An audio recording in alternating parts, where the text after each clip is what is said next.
And we're back.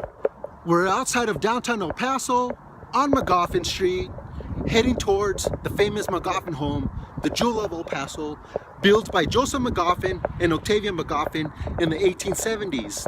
So El Paso, why don't you join me? Take a tour, take a drive. Let's enjoy the sights and sounds of the Magoffin home.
The Magoffins were a prominent family in El Paso from the 1850s all the way to the early 1900s.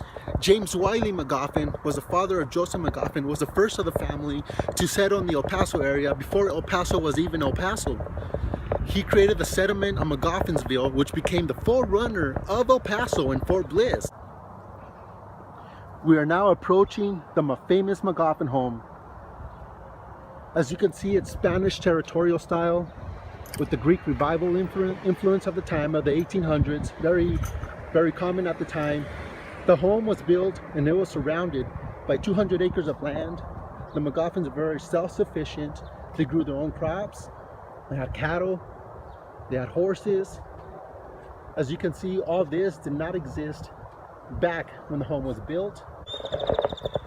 As El Paso started to expand, Joseph Magoffin sold plots of his land to allow for the city to grow. Come on, El Paso, join me in exploring this wonderful home, this beauty of the Magoffin home. We just entered the reception room, the hall of the Magoffin home, which is actually the biggest room in the home. This room is where the Magoffins would entertain civic leaders, politicians, businessmen from across the Rio Grande, from El Paso as well, and also from across the country.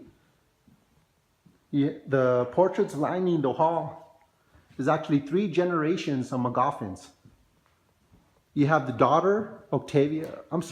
granddaughter, Octavia Magoffin, right here. This is her portrait. You have Octavia Magoffin, who was married to Joseph Magoffin. I'm standing in front of Joseph Magoffin's portrait. Joseph Magoffin was mayor of El Paso 4 times. He was county commissioner, he was justice of the peace, he worked for the Federal Customs Service, and he was also an office clerk. He was a prominent leader in El Paso. He was very keen in developing El Paso, expanding it. When he was mayor of El Paso, he brought power, electricity. He improved the streets, its drainage system, and he was also he was board of the El Paso Independent School District in 1881, which started El Paso's first public school system. He was also involved in the trolley system of El Paso. You can see the many portraits lined on the walls here in the hall. The furniture is actually the original furniture from different time periods, for the exception of these 3 right here. Very beautiful furniture for its time. Octavia Magoffin was actually in charge of furnishing the home. She was also very keen in having the home cleaned and ready to receive guests. So the Magoffins were constantly receiving guests and entertaining guests. We're now entering the former parlor room. All the furniture you see in the former parlor room, it's original. It displayed its wealth, sophistication of the Magoffins. This room is also lined with portraits of the Magoffins. you have Octavia Magoffin right here. You have another portrait of Joseph Magoffin. And over here, this is a portrait of J.W. Magoffin, James Wiley Magoffin, which is actually the grandson of James Wiley Magoffin, the son of Joseph Magoffin and Octavia Magoffin. They named him after his father, James Wiley Magoffin. But everybody referred to him as J.W. or Jim, I guess for no confusion. Like I said, all the furniture, for the exception of this piece right here, is original. You have this piano right here. This piano was used by Octavia Magoffin and Josephine Magoffin when they entertained guests. You know, they always had parties. They always entertained business leaders. Joseph Magoffin was a prominent leader, and at the time, by the 1870s, he was known for his lands, his farmings, and then contributions that he did for El Paso. He was friends with O.T. Bassett and Charles Moorhead, and the three established the State National Bank of El Paso in 1881. I'm standing in front of James Wiley Magoffin's portrait. Like I said earlier, James Wiley Magoffin moved to the El Paso area around the 1850s. Prior to the 1850s, James Wiley Magoffin was already a prominent businessman in Mexico. He owned land in Mexico. He met his wife, Maria Gertrudis Valdez Farias, in Mexico, had 8 children with his wife. During the Mexican-American War, Magoffin sided with the United States. He was asked by President James K. Polk to lead an envoy into Santa Fe, New Mexico, and he negotiated the surrender of Santa Fe. Shortly after, he was arrested by Mexican authorities and he was charged for treason. It's not really known what he was charged for, but many speculate that it was for treason. Well, everybody asked the question, why treason if he was an American? Well, he was a prominent business leader in Mexico, so he knew people in politics. He was friends with business leaders and civic leaders in Mexico. He was well known in Mexico. So when he sided with the United States during the Mexican-American War, they felt that he betrayed them. We're entering the former dining room. This room has always been a dining room for the family. As you can see, it's not very big. Actually, it is pretty big now that I think about it. Most homes nowadays, the dining room isn't as big as this. But I guess I'm comparing it to the size of the home, so I feel like it's not very big. One thing I've noticed about this home are the ceilings. The ceilings are very high. You know, all the wood that was used for the ceiling, for the floors, is wood. It's lumber that was transported from the Sacramento Mountains in New Mexico.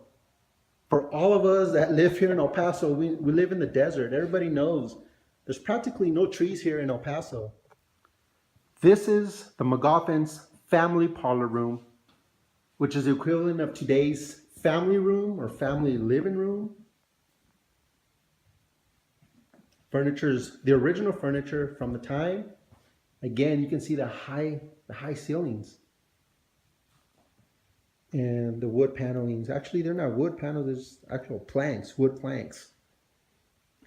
But over here you have a portrait of Josephine Magoffin, which is a daughter of Joseph Magoffin and Octavia Magoffin.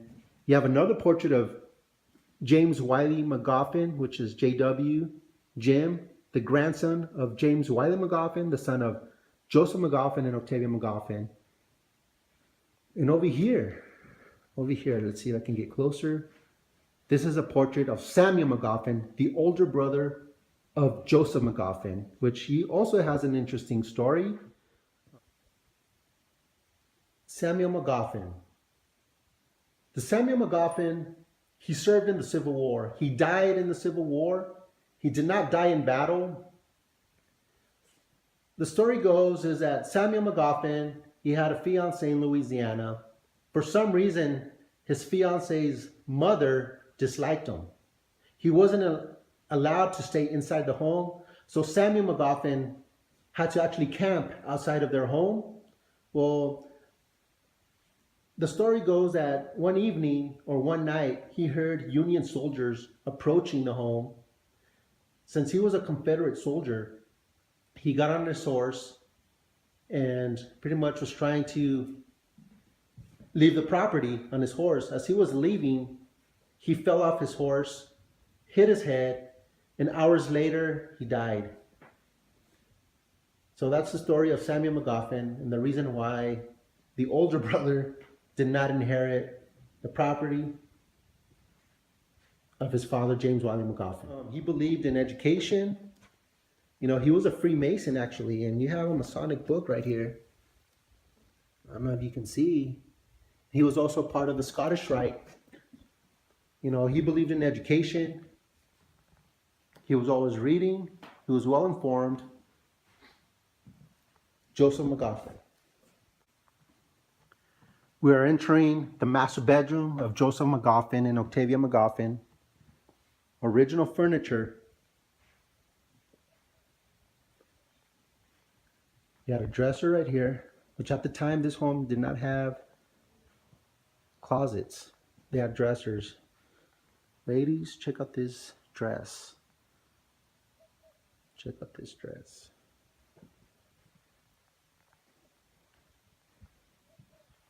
One thing you're going to notice when you visit the Magoffin home, each bedroom has a door that leads to the outside. The reason being was because this home was built in the 1870s. At the time, there was no indoor plumbing, there was no bathroom. So they had an outhouse outside to go to the bathroom. You take care of your business. Well, think about it. Back in the middle of the night, back in those days, in the middle of the night, if you had to go to the bathroom, especially on winter days, you don't want to go outside. So if you wanted to go to the bathroom really bad, this was your bathroom. This right here. This was your bathroom back in those days. Imagine that. Imagine that. Dresser and her things.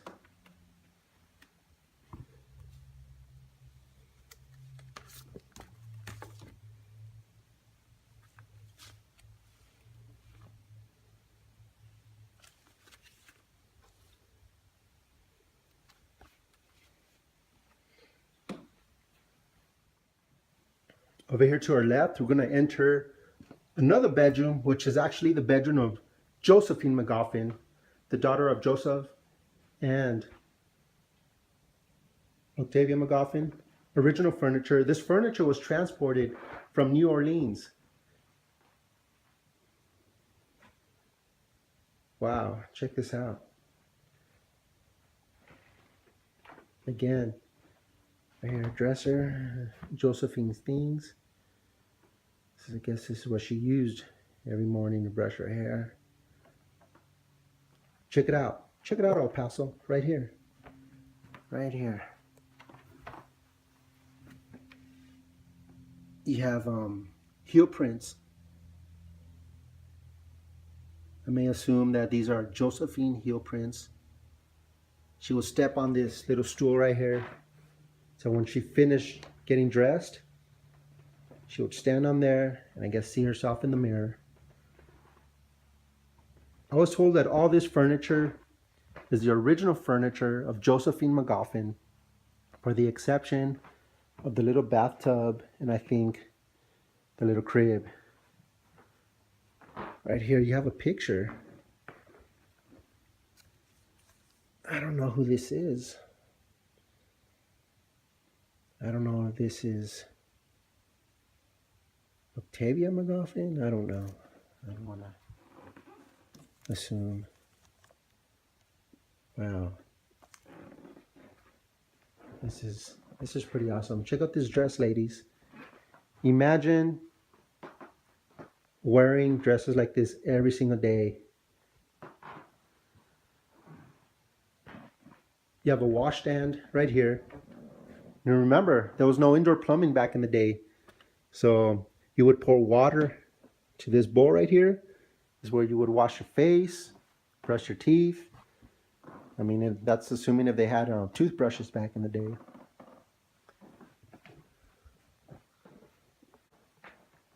But look at these. Look at how thick the walls are. 3 feet thick.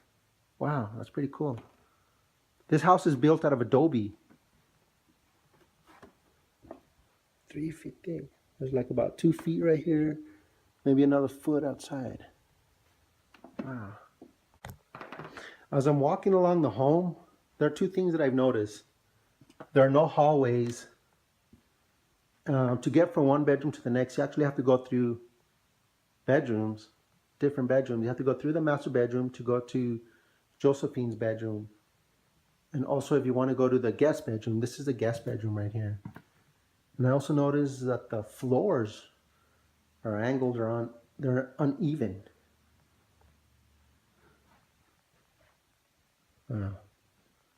Right here you have I guess like a little map of how the house is built, or the shape of the home.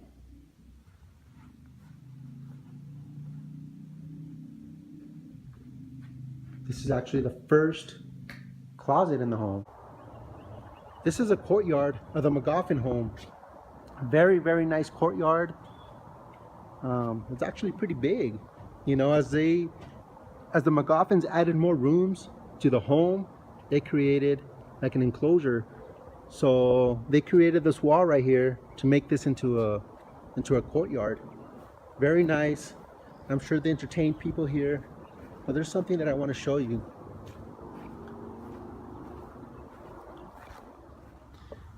This right here is the cornerstone of the original City Hall of El Paso. The building was very, very beautiful. From what I understand, it had marble flooring, marble pillars. It was a very beautiful building for its time. Well, in the 1950s, when the city of El Paso decided to demolish the building to construct El Paso County Courthouse, they found this cornerstone and engraved with Joseph Magoffin, Mayor, City Hall, built 1899. Well, the city decided to donate the cornerstone to the family. They brought it to the property. This is pretty cool. This concludes today's blog, April 1st, 2017. I want to give a special thanks to the staff of the Magoffin Home, the Magoffin Museum. I please encourage you, El Paso, I encourage you to come visit this beautiful home. It's a jewel, it's history. So please come and explore its wonder, its beauty of the Magoffin Home.